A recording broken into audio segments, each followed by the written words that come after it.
بسم اللہ الرحمن الرحیم۔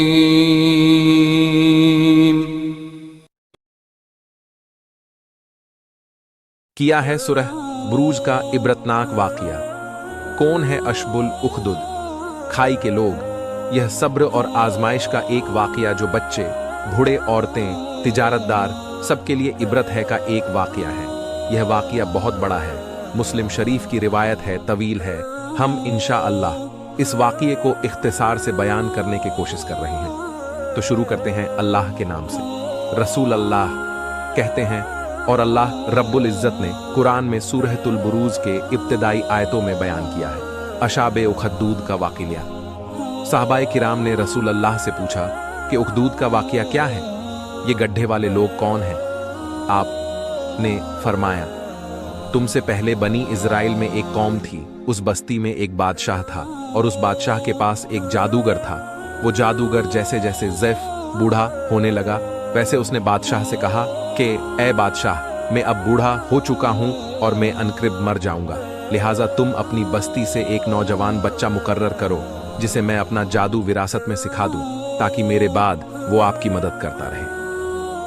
بادشاہ نے اپنی قوم سے ایک بچہ چن لیا، بچے کا راہب سے علم سیکھنا۔ اب وہ بچہ جب جادو کا علم سیکھنے اپنی بستی سے محل کی طرف جاتا، تب اس کے راستے میں ایک دیندار راہب توحید پرستہ سے ملاقات ہوئی، جو کہ بادشاہ کے ظلم کی وجہ سے بستی میں نہیں رہتا تھا، کیونکہ وہ بادشاہ نعوذ باللہ خود کو رب کہلاتا تھا۔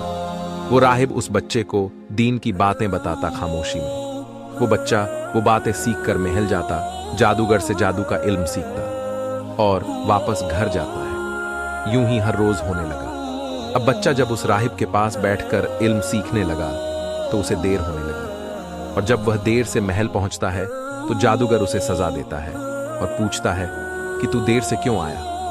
اس نے یہ بات راہب سے کہی، اے راہب، جب میں تمہارے پاس بیٹھتا ہوں تو جادوگر کے پاس پہنچنے میں دیری ہوتی ہے، اس لیے جادوگر مارتا ہے، اور جب گھر دیر سے جاتا ہوں تو گھر والے مارتے ہیں۔ اس راہب نے کہا، دیکھو، جب تم جادوگر کے پاس جاؤ تو کہو گھر والوں نے دیر سے چھوڑا تاکہ تم شرعی علم سیکھو مجھ سے، اور جب گھر دیر سے پہنچو تو انہیں کہو جادوگر نے دیر کر دی اور مجھ سے تم علم سیکھتے رہنا۔ وہ نوجوان بچہ ذہین تھا، دونوں سے علم سیکھتا رہا۔ ایک مرتبہ ہوا یوں کہ جب وہ اپنی بستی سے نکل کے گھر جانے لگا تو راستے میں ایک بڑا سا جانور تھا جس نے بستی کا راستہ روکے رکھا، اور ادھر کے لوگ ادھر جانب اور ادھر کے لوگ ادھر جانب کھڑے تھے۔ اس بچے نے نیت کی اور آگے بڑھا۔ جب جانور کو دیکھا تو اس بچے نے ایک پتھر اٹھایا اور نیت کی، اے اللہ، اگر وہ جادوگر حق پر ہے تو جب میں یہ پتھر اس جانور کو ماروں تو یہ جانور نہ مرے، اور اگر وہ راہب حق پر ہے جو مجھے دین کا علم سکھاتا ہے تو جب یہ پتھر میں اس جانور کو ماروں تو یہ راستے سے ہٹ جائے، مر جائے۔ اس نیت سے اس نے پتھر مارا اور وہ جانور مر گیا اور راستے سے ہٹا دیا گیا۔ بچے کا چرچا چاروں طرف ہو گیا۔ جب یہ بات بچے نے اس راہب کو سنائی تو راہب نے کہا، اب تم کامل ہو چکے ہو ایمان کے اعتبار سے، تم نے مجھ سے دین کا علم سیکھ لیا، اب تمہارے پاس علم آ گیا ہے۔ اب ایک بات ضرور یاد رکھنا، کیونکہ وہ دیندار تھا، اسے علم تھا۔ اس راہب نے کہا، میرا نام کسی کو مت بتانا کہ میں نے تمہیں یہ علم سکھایا ہے، کیونکہ اسے پتا تھا اب مصیبت شروع، آزمائش شروع۔ اب ہوا یوں کہ اللہ رب العزت نے اس کی دعاؤں میں تاثیر دے دی۔ اب کوئی شخص اس کے پاس آتا تو بچہ کہتا کہ اللہ ایمان لاؤ، اور پھر اس کے حق میں دعا کرتا۔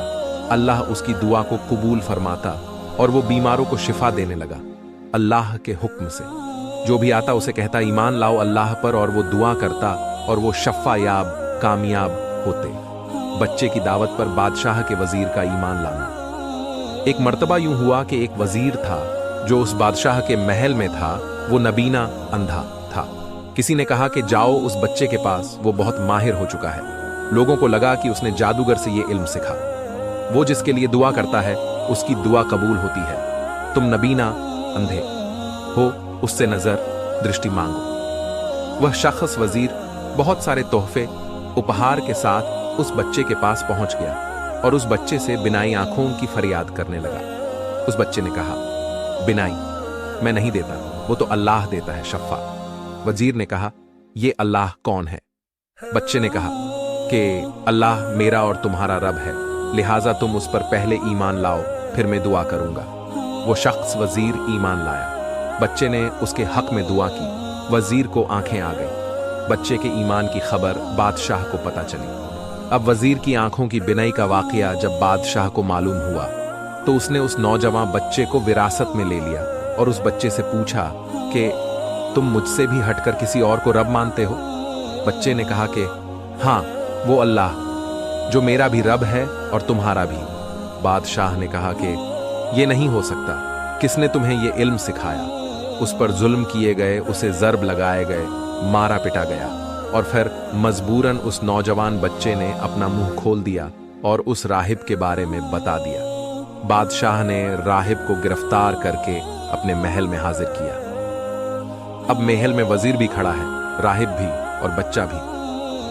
बादशाह ने कहा, क्या तुम मुझ पर ईमान लाते हो और अल्लाह पर ईमान छोड़ते हो? उन तीनों ने कहा कि नहीं, हम तो सिर्फ अल्लाह ही पर ईमान लाए हैं। फिर सबसे पहले उसने राहिब से पूछा, क्या अल्लाह पर ईमान छोड़ते हो?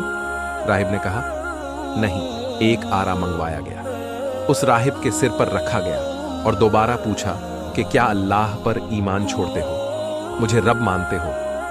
राहिब ने इस बार भी उसका इनकार किया। बादशाह ने वो आरा चलवाने का हुक्म दिया और भरे महल में उस राहिब के 2 टुकड़े कर दिए गए। फिर उस वजीर से पूछा गया, क्या तुम अल्लाह पर ईमान छोड़ते हो और मुझ पर ईमान लाते हो? वजीर ने भी बादशाह का इनकार किया और वजीर के भी 2 टुकड़े कर दिए गए। अब उस बच्चे से पूछा गया, क्या अभी भी ईमान लाते हो अल्लाह पर? उस नौजवान बच्चे ने कहा, हाँ। बादशाह ने कहा, तुझे मैं इबरतनाक सजा दूंगा। बच्चे के रब अल्लाह पर सारे कौम का ईमान लाना। बादशाह ने सिपाहियों को हुक्म दिया कि इस बच्चे को ले जाओ, पहाड़ से नीचे फेंक दो ताकि दुनिया देखे और इबरत हासिल करे इससे। जब बच्चे को पहाड़ पर ले जाया गया, बच्चे ने अल्लाह से दुआ की, ऐ अल्लाह मेरी हिफाजत कर इनसे। फौरन एक झलझला आया और उसके साथ तमाम जो फौजी वे सब हलाकड़ हो गए और बच्चा सही सलामत महल पहुंच के बादशाह के आगे हाजिर हुआ और कहने लगा, ऐ बादशाह, तुम मुझे नहीं मार सकते, मेरे रब ने मुझे बचा लिया। बादशाह ने कहा, अच्छा, अब दूसरी सजा देता हूं तुझे। अपने सिपाहियों से कहा कि इसे पानी में ले जाओ, समंदर के बीच में डुबा देना, लेकिन यह जरूर पूछ लेना कि क्या बादशाह पर ईमान लाते हो या नहीं। ईमान लाता है तो छोड़ दो और नहीं तो पानी में डुबा देना। जब उसे बिच समंदर ले गए, उस बच्चे ने फिर से अल्लाह से दुआ की, ए अल्लाह मेरी हिफाजत कर इन जालिमों से। अल्लाह के हुक्म से हवा ने रुख बदला और तूफान की शक्ल में उन जालिमों को समंदर में डूबा दिया और उस बच्चे को महफूज जगह पर ले आया। बच्चा फिर वापस आकर बादशाह के सामने पेश हुआ और कहने लगा, ऐ बादशाह, तुम मुझे नहीं मार सकते, बस एक ही तरीका है जिस तरह से तुम मुझे खत्म कर सकते हो। पूछा गया, वो क्या तरीका है? बच्चे ने कहा, मुझे अपने किले के सबसे ऊंचे मुकाम पर ले जाओ और तमाम अपने बस्ती वालों, शहर वालों को जमा करो उस मुकाम पर और उनके सामने मेरी तरकद से एक तीर निकालो जो मैं दूंगा तुम्हें, और उस तीर को लेकर ये कहना, बिस्मिल्लाही रब्बिल गुलाम, कि अल्लाह के नाम से जो इस गुलाम लड़के का रब है, और फिर वो तीर मेरे सर पर मारना तो ही मैं मर सकता हूं। बादशाह ने कहा, मैं तो चाहता हूं तुम्हें कत्ल कर दूं। उसने मुनादी लगाई, लोग जमा हुए। एक पहाड़ पर उस बच्चे को ले जाया गया जहां पर लोग देख सकते थे। फिर बादशाह ने उसके तर्क में से एक तीर लिया और वही लफ्ज कहे, बिस्मिल्लाही रब्बिल गुलाम, के अल्लाह के नाम से जो इस गुलाम लड़के का रब है। वो तीर जाकर उसके बच्चे के सिर पर लगा और वही लड़का शहीद हो गया। अब जैसे ही वो लड़का शहीद हो गया, पूरी की पूरी आवाम जो खड़ी थी वो चिल्ला उठी, अमान तुबी रब्बिल गुलाम, हम ईमान लाए उस लड़के के रब पर। अल्लाह पर ईमान लाने वाली कौम को आग के गड्ढे में जिंदा जलाने की सजा। लड़का हक पर था, उसने सब्र किया। उसे पता था अगर मैं जीऊंगा तो दावत इतनी लंबी नहीं दे पाऊंगा। उसको अल्लाह ने हिकमत बख्शी। उसकी मौत ने पूरे के पूरे मुल्क को ईमान ला दिया। अब वजीरों ने कहा, ये तो पहले ही हम 2-3 लोगों से परेशान थे, अब तो पूरी बस्ती ईमान ले आई। अब क्या करें? कुछ ना कुछ तो हल निकलना होगा। बादशाह ने कहा, ठीक है। मशवरा हुआ और तय किया गया कि बड़े बड़े गड्ढे, उखदूद गड्ढे खोदे जाएंगे। गड्ढों में आग लगा दी जाएगी। बस्ती के लोगों को लाया जाएगा और हर एक से सवाल किया जाएगा कि किस पर ईमान लाते हो, अल्लाह पर या बादशाह पर। जो कहे अल्लाह पर तो फेंक दो जलते हुए आग के गड्ढे में, और जो कहे बादशाह पर तो छोड़ दो। अब बस्ती के तमाम लोगों को जमा किया बड़े बड़े गड्ढों के सामने, लेकिन सुभान अल्लाह, लोग ऐसे पुख्ता ईमान लाए और उन्होंने सब्र किया। ईमान लाने के बाद जब उन्हें लाकर गड्ढों के आगे खड़ा करके पूछा जाता कि अल्लाह पर ईमान लाते हो या बादशाह पर, वो कहते अल्लाह पर, तो उसे उठाकर जलते हुए गड्ढे में फेंक दिया जाता। अजीज दोस्तों, ये कोई मजाक नहीं जो इन सब ने सब्र किया, ईमान के खातिर शहादत को पसंद किया, लेकिन बातिल का साझेदार बनना हरगिज पसंद ना किया। पीछे के इंसान खड़े जो देख रहे हैं कि उनके अजीज जलकर मर रहे हैं, फिर भी वो अपने ईमान पर जमे रहे। हत्ता के तमाम बस्ती वालों को जलाकर शहीद किया गया, लेकिन किसी ने भी कुफ्र को ईमान पर तरजीह ना दी। दूध पीते बच्चे की गवाही। आखिर में एक औरत थी जिसके सीने से एक दूध पीती उम्र का बच्चा लगा था। उसने ये सोचा कि मैं अपने बच्चे के लिए झूठ बोल देती हूँ। अब तो कोई देखने वाला भी नहीं, मेरी तरफ सभी तो शहीद हो चुके हैं जो ईमान लाए हुए। मैं झूठ बोलकर इस मासूम की जिंदगी बच सकती है। जब ये नीयत उस औरत ने की तो अल्लाह रब्बुल इज्जत ने उसके बच्चे को जुबान दी और उस बच्चे ने कहा कि ऐ मेरी माँ, तू हक पर है, तू भी कूद जा इस आग में। लिहाजा वो औरत फौरन ही उसके बच्चे को लेकर उस आग में कूद गई। आप फरमाते हैं ऐसे 4 बच्चे हुए जिन्होंने ऐसी उम्र में बात कि जिस उम्र में बच्चे बात नहीं करते। 1 ईसा अलैहिस्सलाम, 2 यूसुफ अलैहिस्सलाम के वाक़ये के अंदर जिसने जुलेखा के खिलाफ गवाही दी थी वो बच्चा। 3 जुरैज के वक़ये में एक बच्चे ने गवाही दी थी वो बच्चा। 4 और अस्साहब उखदूद का नन्हा बच्चा जिसने अपनी माँ को हक पर शहादत की गवाही देकर उसे आग में कूदने को कहा। इबरत, सबक। अब गौर करते हैं इस वाक़ये में सब्र की क्या क्या हिदायतें थीं। सबसे पहले उस राहिब का सब्र। उसे पता था कि अगर मैं हक की दावत दूंगा तो मुझ पर मुसीबत आने वाली है, फिर भी उसने अपने ईमान को छुपाया नहीं और बच्चे, लड़के को हिकमतन तालीम दी और ईमान बताया। दूसरा, उस वजीर का ईमान देखिए और उसका सब्र देखिए कि उसने अपनी विजहारत को बलाए ताक रख दिया। वजीर के औंधे पोस्ट को पैरों तले कुचल दिया, लेकिन अपने ईमान से पीछे ना हटा।